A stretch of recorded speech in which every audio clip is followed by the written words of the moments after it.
Tere, mina olen Kerstin ja mina esitan teile 2 oma kirjutatud luuletust, mis räägivad tunnetest. Mul on hirm. Ma istun söögilaua taga ja vaatan oma hirmule otsa. Aga mu hirm on läbipaistev. Niisiis ei tea ma, milline ta välja näeb ja miks ta üldse siin praegu on. Kuna hirm mu vastas on läbipaistev, siis ei vaata ma teda kaua. Mu pilgu püüab aken. Akna taga sajab lund.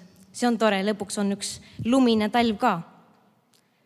Oota, mu hirm hakkas ennast näole andma. Nii, nüüd ma vaatan, mida ta teeb. Erilist midagi ta ei tee, lihtsalt istub ja jõlitab. Sonib veel midagi nädalapäevadest. Armas hirm. Ma ei saa sinust aru. Väljenda ennast palun selgemini.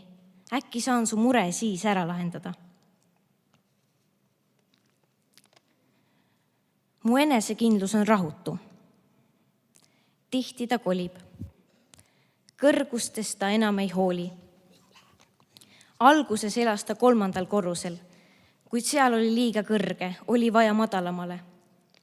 Leidis koha teisel, kuid seal tõstis omanik välja. Sai lepingu 1, kuid seal lõi laine tuppa. Tuli võtta see, mis alles ja kolida keldrisse. Keldri madal lagi rõhus. Nüüd ei jää mu enesekindlusel muud üle, kui kaevata keldrisse auk. Aitäh teile!